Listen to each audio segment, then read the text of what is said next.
আসসালামু আলাইকুম। তো আজকে হচ্ছে ডে 3। তো আজকে ডে 3-তে স্পেশাল কোনো কিছুই নাই। তো আজকে হচ্ছে জাস্ট আমি চলে যেতেছি গোপালগঞ্জ থেকে, এটাই। তো এখন আমরা বাঁচতেছে হচ্ছে 1:42। আর এখন আমরা আছি গোপালগঞ্জের মেন সদরে, যেহেতু তানবীরের বাসা গোপালগঞ্জের মেন সদরে। তো হচ্ছে এখন আমরা চলে যেতেছি ঢাকার উদ্দেশ্যে। তো আমরা বলতে খালি আমি একাই যেতেছি, আর তানবীর আমাকে হচ্ছে একটু আগায় দিবে। তো তানভীরকে আমি মানা করছিলাম যে এত সামনে যাওয়া লাগবে না। তো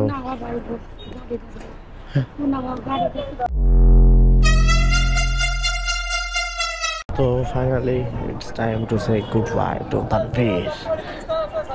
কারণ হচ্ছে তানভীর আমাকে মকসুদপুর পর্যন্ত দিতে আসতো, চলে আসছে। গান্ডু বেড়ার এটা সেট করা নাই। 66 কিলোমিটার চলছে। হ্যাঁ, 10 মিনিট না না সমস্যা নেই আমার। বেটা আমার চিল্লাইতেছে তুমি, 10 মিনিট ভাড়া আছে তানভীর, ভাড়া আছে। ওকে তাহলে আল্লাহ হাফেজ। না না না, দেরি করে লাভ নেই। আল্লাহ হাফেজ। যাইতে হইব 10 মিনিট আর 5 মিনিট করে লাভ নেই।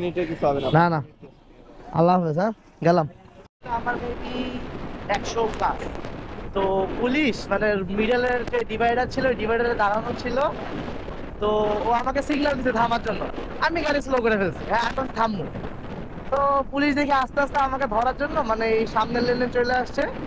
তো চলে আসার পর আমাকে সিগন্যালে থামাতে যেত, আমি ইন্ডিয়া এইভাবে একটু না বাইরে হয়ে গেছি।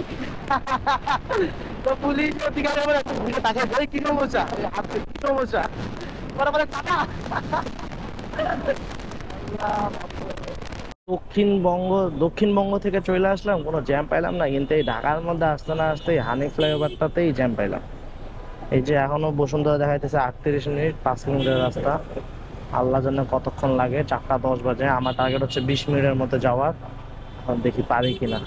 আসলে আমি বুঝতেছিলাম মানুষ তো অধীর আগ্রহে কারে দেখতেছে, কারণ এখানে সবগুলো মানুষ বাইরে তাকায় আছে। হঠাৎ করে নিশ্চিত কিছু তো হয়েছে মনে হয়, মারামারি লাগছে কিনা কে জানে। কারণ হলে এত মানুষ একসাথে বাইরে তাকায় থাকতেছে, কোনো না কোনো কাজ তো আছে শিওর।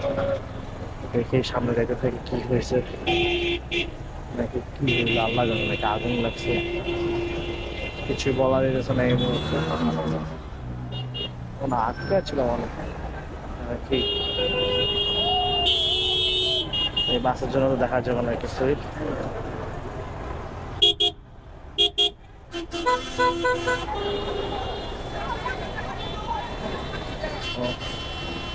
এখানে অ্যাক্সিডেন্ট হয়েছে, হাত পা ছুলে হয়ে গেছে, মারাত্মক যাবে না, অনেক ব্যথা পেয়েছে দেখলাম। তো আমরা আছি এখন ঢাকা বিশ্ববিদ্যালয়ের দিকে। এদিক থেকে দেখাইতেছে আমাদের আর বসুন্ধরা যেতে লাগবে 30 মিনিট। আশা করি 30 মিনিট লাগবে না, বাট তাও কমও লাগবে না, 25 মিনিট মিনিমাম লাগবে। তো দেখি এখান থেকে যাই। ও বুঝি না, রোজা রেখে এত পাওয়ার কেমনে আসে গলায়, আমি তো কথাই বলতে পারি না। এই যে এখানে মনে হয় কিছু নিয়ে মিছিল বা আন্দোলন হচ্ছে, আমি আসলে বলতে পারতেছি না। বাট আমি এক জিনিস বুঝি না যে কেমনে পারে এত চিল্লাইতে। কোথায় গেল ওরে আল্লাহ। এই যে রোজা রমজানের দিন, মানে মানুষও পারে ভাই। অবশেষে জ্যাম ঠেলতে ঠেলতে আসলাম বসুন্ধরার সামনে। মানে এত পরিমাণে জ্যাম ছিল যে অবিশ্বাস্য। তো এখনো যাইনি, এই যে বসুন্ধরা। তা আমি এই গেটের সামনে দাঁড়াবো, দেখি ও রাস্তা কতক্ষণ লাগে। ও মা রে, পুলিশ। মানে আজকে ঢাকা শহরে এত পরিমাণে জ্যাম যে বলার মতো না।